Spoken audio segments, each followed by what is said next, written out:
Hello everyone, welcome to my YouTube channel special academy. तो कैसे हैं आप सब? आई होप आप सब बढ़िया होंगे। तो देखिए, आज हम डिस्कस करेंगे यहाँ पर ज्योग्राफी के क्वेश्चन। और ये प्रीवियस ईयर क्वेश्चन पेपर है, चाहे ये राज्य चयन आयोग बोर्ड का है या फिर हमीरपुर बोर्ड का आपके पास पेपर है। आप अंदाजा लगाइए किस तरह का पेपर जो है तो आपके इसमें आएगा टीजीटी कमीशन में। तो चलिए स्टार्ट करते हैं। ये क्वेश्चन शायद हमने डिस्कस कर लिया है। किस महासागर को रिंग ऑफ फायर भी कहा जाता है? तो ऑप्शन यहाँ पर दिए गए थे और इसका आंसर जो है तो ऑप्शन सी यहाँ पर सही हो जाएगा, पैसिफिक महासागर, या फिर इसको प्रशांत महासागर भी कहा जाता है। नेक्स्ट है, ठंडी लेब्राडोर धारा 9 महीने का शीतकाल लाती है। तो ऑप्शन यहाँ पर सी सही हो जाएगा, पूर्वी न्यू फाउंडलैंड। ऑप्शन यहाँ पर सी सही हो जाएगा। नेक्स्ट क्वेश्चन है, दुनिया के गर्म मरुस्थल ज़्यादातर पाए जाते हैं इसके पास। तो कहाँ पर पाए जाते हैं दुनिया के सबसे गर्म मरुस्थल? तो ऑप्शन जो है तो सी सही हो जाएगा, हॉर्स लैटिट्यूड। नेक्स्ट क्वेश्चन था यहाँ पर, लीमा राजधानी है तो किसकी? हमने इसका आंसर पढ़ा था पेरू। नेक्स्ट है, कौन सा देश पूर्णतया दक्षिणी गोलार्ध में स्थित है? कौन सा देश है जो पूर्णतया दक्षिणी गोलार्ध में स्थित है? तो देखिए ऑप्शन दिए गए हैं, ब्राज़ील, केन्या, तंजानिया या फिर जायरे। तो जो पूरी तरह से दक्षिणी गोलार्ध में स्थित है वो देश है जायरे। जायरे जो है तो पूरी तरह से दक्षिणी गोलार्ध में स्थित है। देखिए जायरे, इसको हम क्या कहते हैं? इसको अब हम कांगो लोकतांत्रिक गणराज्य के रूप में भी इसको देखा जाता है, इसको जाना जाता है कांगो लोकतांत्रिक गणराज्य के रूप में। और ये दक्षिणी गोलार्ध में स्थित है। ये जो देश है ये मध्य अफ्रीका में स्थित है। कहाँ पर स्थित है? तो मध्य अफ्रीका में ये स्थित है और भूमध्य रेखा के दक्षिण में है ये। अगर भूमध्य रेखा है तो इसके ये दक्षिण में ये स्थित है, इसलिए यह दक्षिणी गोलार्ध का हिस्सा है। उसी तरह से यहाँ पर ऑप्शन दिया गया है ब्राज़ील। तो ब्राज़ील यहाँ पर दिया गया है, ब्राज़ील भी दक्षिणी गोलार्ध का देश है।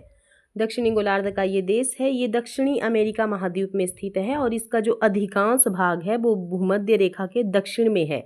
मतलब अधिकांश हिस्सा, क्योंकि आधा हिस्सा जो है तो भूमध्य रेखा के उत्तर में भी है और आधा हिस्सा इसका दक्षिण में भी है। तो ये पूरी तरह से क्या है, दक्षिणी गोलार्ध में स्थित नहीं है, इसलिए ये इस क्वेश्चन का आंसर नहीं होना था। और ब्राज़ील का कुछ हिस्सा जो है तो उत्तरी गोलार्ध में भी स्थित है, क्योंकि भूमध्य रेखा इसके उत्तर से उत्तरी भाग से होकर के भी गुजरती है। उसी तरह से यहाँ पर ऑप्शन में दिया है केन्या। केन्या यहाँ पर दिया हुआ है, तो केन्या का क्या है? ये पूरी तरह से दक्षिणी गोलार्ध में स्थित नहीं है, ये भूमध्य रेखा के पास स्थित है, जिसका मतलब है कि ये उत्तर और दक्षिणी दोनों गोलार्धों में फैला हुआ है। उसी तरह से यहाँ पर ऑप्शन दिया गया है तंजानिया। तो तंजानिया का क्या है? ये भी उत्तरी और दक्षिणी गोलार्ध में स्थित है, उत्तरी और दक्षिणी गोलार्धों में ये स्थित है। अब देखिए बात करते हैं यहाँ पर इनकी राजधानियों की और मुद्राओं की। तो ये जो राजधानियाँ हैं ये बहुत ही ज़्यादा महत्वपूर्ण हैं और पेपर में पूछी जाएंगी। एक क्वेश्चन तो पक्का बनेगा कि किसी देश की आपको नाम दिया जाएगा और उसकी राजधानी आपको बतानी है। सबसे पहले आता है यहाँ पर जायरे। देखिए जायरे यहाँ पर दिया गया है, तो जायरे की जो राजधानी है वो क्या है? तो जायरे की जो राजधानी है वो है किसानसा। ब्राज़ील की राजधानी क्या है? तो ब्राज़ील की राजधानी है ब्रासीलिया। मुद्रा क्या है इसकी? ब्राज़ीलियाई रियाल, ये इसकी मुद्रा है। उसी तरह से जायरे है, जायरे की जो राजधानी है वो किसानसा है, मुद्रा है कांगोलीज फ्रैंक। कांगोलीज फ्रैंक ये इसकी मुद्रा है।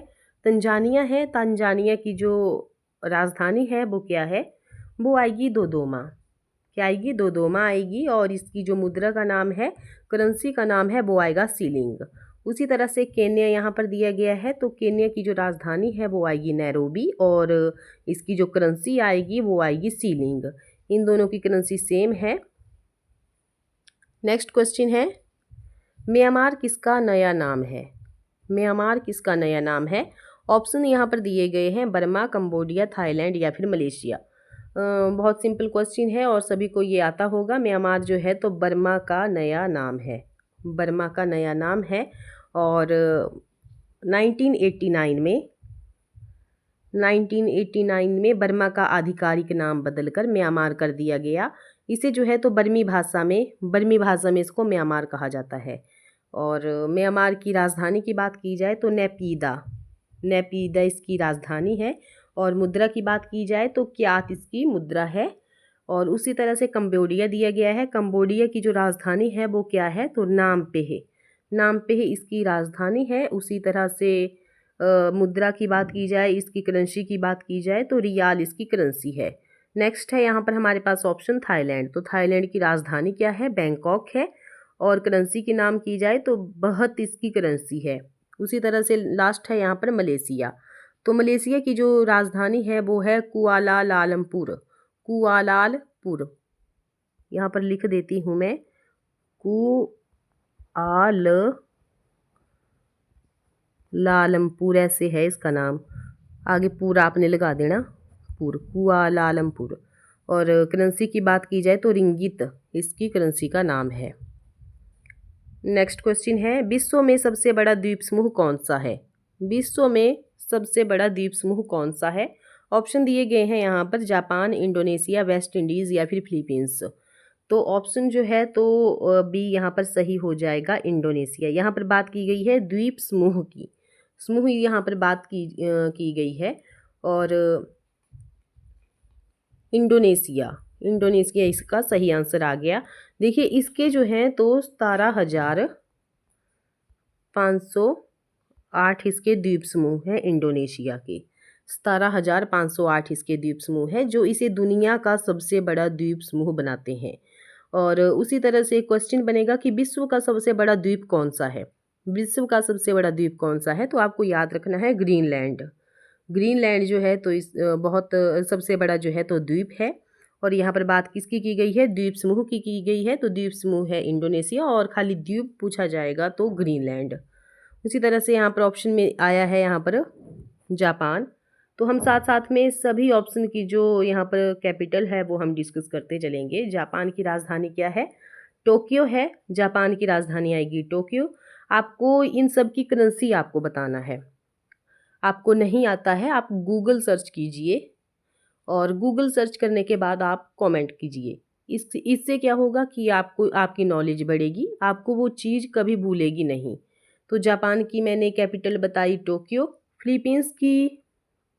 फिलीपींस यहाँ पर दिया गया है। तो फिलीपींस की जो राजधानी है, कैपिटल है, वो है मनीला। ये जो मनीला है, ये जो फिलीपींस है, ये कौन से द्वीप पर है? तो लुजोन द्वीप पर ये स्थित है। उसी तरह से यहाँ पर दिया गया है वेस्ट इंडीज़। तो वेस्ट इंडीज़ जो है तो इसकी ये कोई देश नहीं है, इसलिए इसकी कोई कैपिटल नहीं है। अगर आपको ज़्यादा जानकारी है आप कमेंट करिए, वहाँ पर आप बताइए वेस्ट इंडीज़ के बारे में। मैंने आपको सिर्फ यहाँ पर खाली इतना बताया कि वेस्ट इंडीज़ कोई देश नहीं है और इसकी इसलिए कोई कैपिटल नहीं है। इंडोनेशिया की कैपिटल आपको बतानी है। नेक्स्ट है, कौन से राज्य को लैंड ऑफ 5 रिवर्स कहा जाता है? किस राज्य को जो है तो लैंड ऑफ 5 रिवर्स कहा जाता है? तो ऑप्शन देखिए दिए गए हैं, पंजाब, हरियाणा, गुजरात या फिर यूपी। और इसका जो सही आंसर आएगा वो आएगा ऑप्शन नंबर ए, पंजाब इसका सही आंसर आ जाएगा। पंजाब अर्थात 5 नदियों का क्षेत्र। और वो नदियाँ कौन कौन सी हैं? तो सबसे पहले आएगी हमारी झेलम, फिर उसके बाद आएगी व्यास के बाद आएगी सतलुज के बाद आएगी रावी, और रावी के बाद आएगी ब्यास। ये जो है तो यहाँ पर 5 नदियाँ हैं। नेक्स्ट क्वेश्चन है हमारे पास, भारत में सबसे लंबी नदी कौन सी है? भारत की सबसे लंबी नदी कौन सी है? तो देखिए ऑप्शन यहाँ पर दिए गए हैं, और इसके हिसाब से जो है तो सबसे लंबी नदी कौन सी है? तो ऑप्शन यहाँ पर ए सही हो जाएगा, गंगा जो है तो सबसे लंबी नदी है। अगर इसकी हाइट की बात की जाए, लंबाई की बात की जाए तो 25 आपको याद रखना है, बहुत आसान है, इसकी लंबाई है। और ये जो नदी है ये उत्तराखंड में गंगोत्री ग्लेशियर से निकलती है और बंगाल की खाड़ी में ये मिलती है। और ये जो नदी है ये उत्तराखंड, उत्तर प्रदेश, बिहार, झारखंड और पश्चिमी बंगाल में ये बहती है। देखिए और भी ऑप्शन यहाँ पर दिए गए हैं नर्मदा, कृष्णा और गोदावरी के। तो ये जो नदियाँ हैं, तीनों नदियाँ हैं, ये क्या है, प्रायद्वीपीय भारत की ये नदियाँ हैं। गंगा, कृष्णा और गोदावरी प्रायद्वीपीय भारत की ये नदियाँ हैं। अब बात करते हैं यहाँ पर नर्मदा की। तो नर्मदा जो नदी है वो मध्य प्रदेश के अमरकंटक पहाड़ियों से ये निकलती है, अमरकंटक की पहाड़ी से निकलती है। और कहाँ गिरती है, तो अरब सागर में ये गिरती है। अरब सागर में ये गिरती है और निकलती कहाँ से है, तो अमरकंटक की पहाड़ियों से।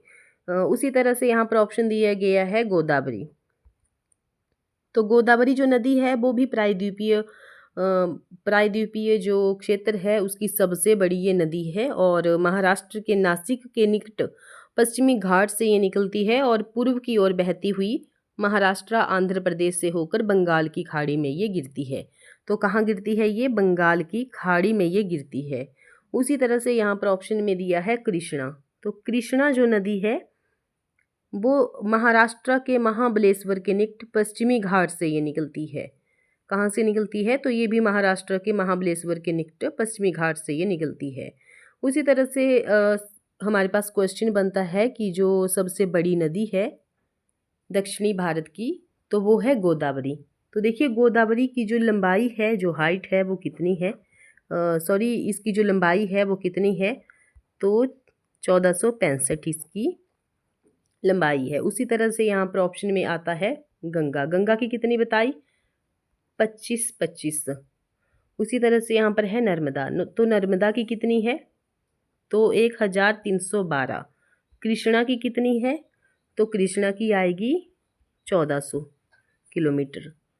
उसी तरह से अगर हम नदियों के बारे में जानेंगे तो नदियों के बारे में एक सूची है। तो सबसे पहले कौन सी आती है, सबसे पहले आता है यहाँ पर सिंधु। जो सिंधु है उसकी जो कितने किलोमीटर ये बहती है, तो 1400 किलोमीटर ये बहती है, सॉरी 2900 किलोमीटर ये बहती है, 2900 किलोमीटर ये बहती है। और भारत में बात की जाए तो सिंधु नदी कितना किलोमीटर बहती है, तो 1114 किलोमीटर जो है तो ये भारत में बहती है सिंधु नदी। उसके बाद आती है ब्रह्मपुत्र, वो भी 2900 किलोमीटर बहती है। फिर गंगा आती है, वो 25 किलोमीटर बहती है। उसके बाद गोदावरी आती है, वो बहती है 1465 किलोमीटर। फिर कृष्णा आती है, कृष्णा जो है तो 1400 किलोमीटर बहती है भारत में। उसी तरह से यमुना आती है, यमुना जो है तो 1376 किलोमीटर जो है तो बहती है। फिर आता है नर्मदा, नर्मदा 1312 किलोमीटर भारत में बहती है। उसी तरह से महानदी आती है, महानदी जो है तो 851 किलोमीटर जो है तो भारत में बहती है। उसी तरह से कावेरी आएगी 800 किलोमीटर और लास्ट में आएगी ताप्ती। तो ताप्ती कितने किलोमीटर बहेगी, तो 724 किलोमीटर जो है तो बहेगी। ये था कुछ इम्पोर्टेंट जानकारी। अगर आपको इसके अलावा भी कुछ पता है तो आप कमेंट करके ज़रूर बता सकते हैं। नेक्स्ट है दैनिक तापमान परास किस शहर का सबसे अधिक है। कौन से शहर का जो तापमान है वो सबसे अधिक है, तो ऑप्शन देखिए दिए गए हैं यहाँ पर और हमें इनमें से बताना है।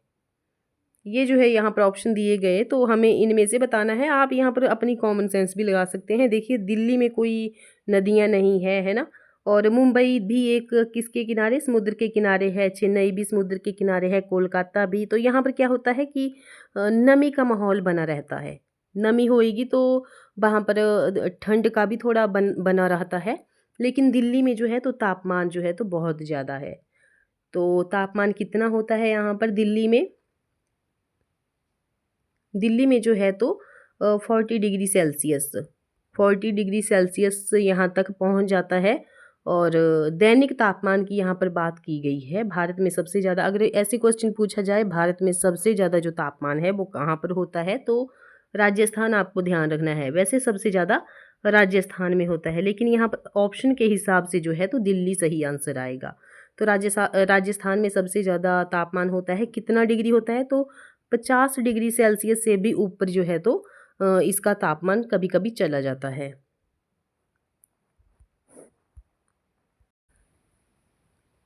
नेक्स्ट क्वेश्चन है इनमें से कौन सा एक केंद्र शासित क्षेत्र नहीं है। केंद्र शासित क्षेत्र जो है तो नहीं है। ऑप्शन दिए गए हैं लद्दाख, J&K, चंडीगढ़ या फिर गोवा। तो इसका जो सही आंसर आएगा वो आएगा ऑप्शन नंबर डी, गोवा यहाँ पर सही आंसर हो जाएगा।